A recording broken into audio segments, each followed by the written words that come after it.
There are many famous mountains in the Teton Range, with Grand grabbing all the attention. However, Buck Mountain, just a few miles south of Grand, offers one of the best views in Grand Teton National Park. And seriously, there's very few people there, so you're going to have a true mountaineering experience on this mountain. Since this is a spring hike, we started it at first light with the aim of reaching the summit by noon. The going was good initially, but the snow got soft right around 11 o'clock. After a relaxing lunch, the descent proved to be the most challenging part. The snow softened quite a bit and avalanche danger became, well, real. So we made our way down cautious. But wow, the view on top of this mountain is amazing. Definitely difficult, but worth the effort. This first bit was on trail land, well, pretty easy. But I really recommend you follow a GPS track because sometimes the route finding was a bit tricky. We had to make a couple corners, the trail was obscured by snow and fell trees, and we just definitely had to reorientate from time to time. To climb Buck Mountain, you start at the Death Canyon trailhead and you head up the well-defined trail for a little bit.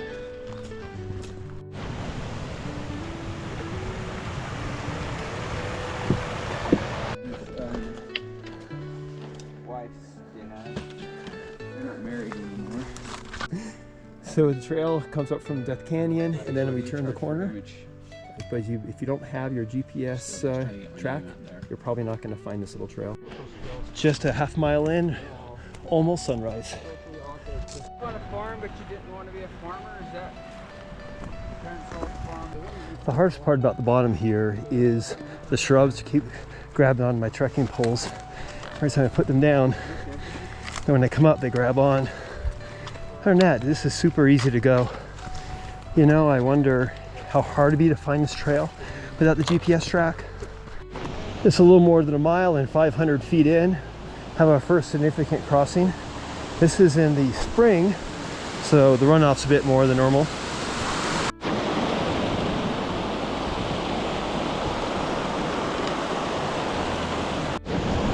Here we are, just another 20 yards and even a bigger crossing.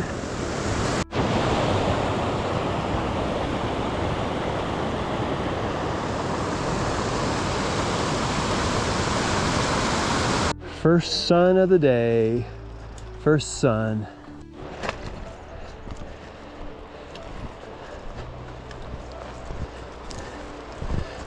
Time to catch yourself. Not quite enough snow for snowshoes, but still post holing. I thought it'd be difficult in the canyon because it was so narrow. It turns out, however, that there was no serious obstacles. We made really good time and the views were spectacular. All right, on the snow. Man, it's so much easier with snowshoes on. We're like post holing and route finding, and now we're like, everything goes.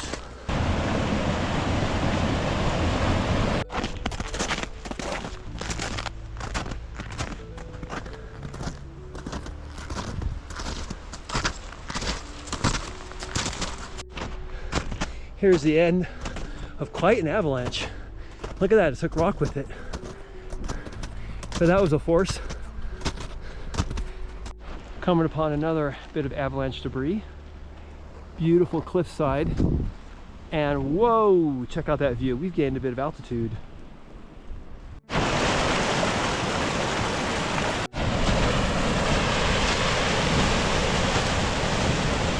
From here, we decided to take a right turn to go on this little knob. That was a mistake because the side hilling was really nasty. We should have gone up the way we came down. That would have been much better. Trudging our way, this time up another avalanche chute.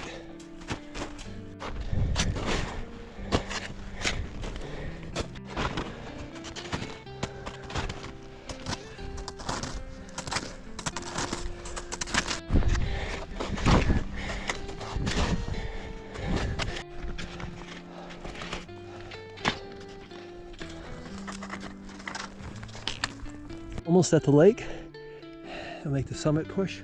We just come across, I think, our fourth big climb. The approach to the head wall was very straightforward, no serious obstacles. The snow was good, it wasn't too steep, and the views were incredible. Getting up there, still have just about 2,000 feet to go.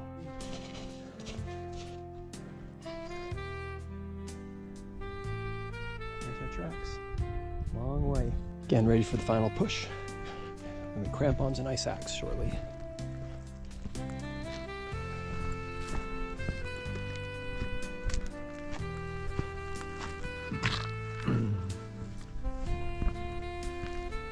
See our tracks down there. I just have one word for this summit push: arduous. We definitely took the mountaineer step. One step, 2 breaths. Whew.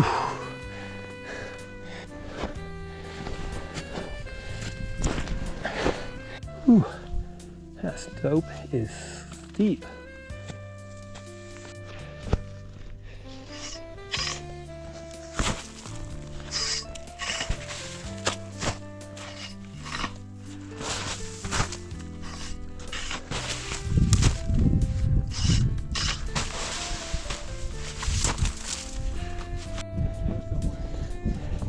Here we go.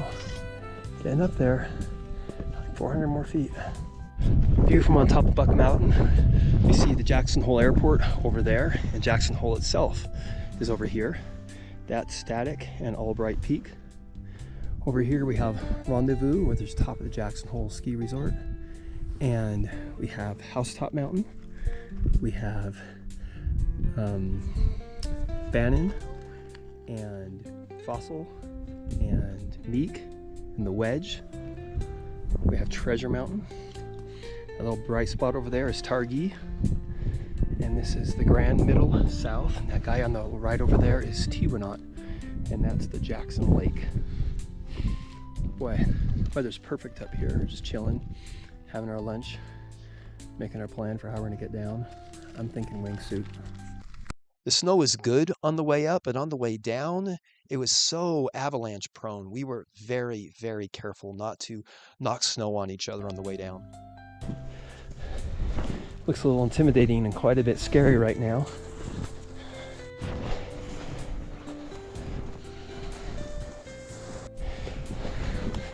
Making good progress.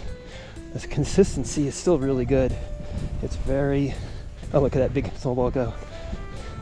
Very even, very predictable. Our tracks are over there, and all this is new slide from after we've been up. Kind of avalanche danger. I can't tell you how much easier it is to walk down than it was to come up this. Oh my goodness, that was so hard. We are dropping elevation quickly, and it feels good. As you can see from our track, we took a different way down than we went up, and that's because we wanted to avoid the side hilling, and also the snow conditions warranted a different route, but we went down pretty quick. And there goes Scott skiing down. It'll take us a bit longer to walk it. Looking good.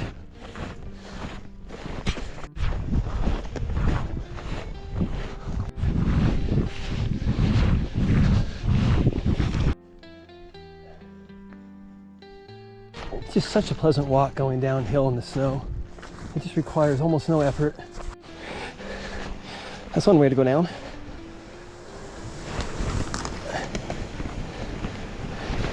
All right, get up.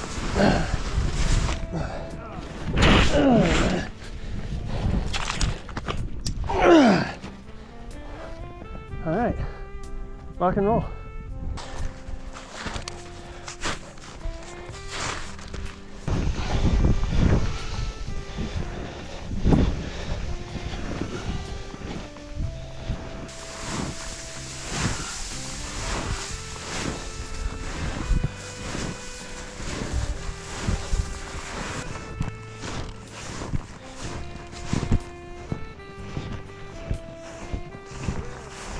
All right, our last big elevation drop before the walkout. Looks like there's quite a bit of avalanche debris, including rocks and other things. What makes me nervous here is somewhere near the snow there's a river. Ugh.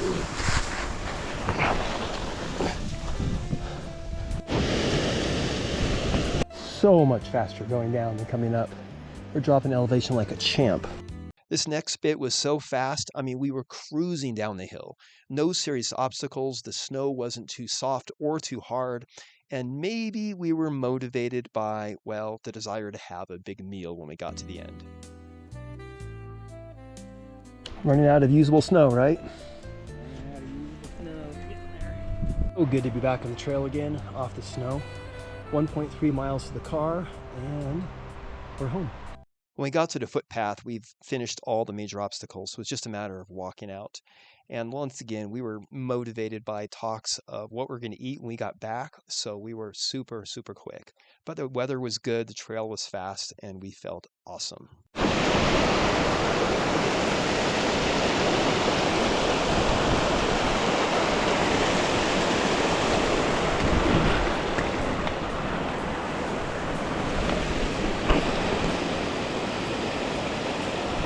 Oh, the walk out is fast and smooth, and we're almost there. Man, this part of the trail is nothing short of breathtaking. I mean, look at the aspen trees and the mountains off in the distance, and the gradient is such that you barely even have to put any effort. You just kind of rolling down the hill. Ah, the main trail that leads to Phelps Lake. A maintained one, yes. 8.5 miles, almost 11 hours, a vertical mile, hard. But wow, the views were amazing. You know, we avoid the scree fields because we're in the snow, but we had that soft snow. Pros and cons for different times of year, but definitely plan for an arduous day.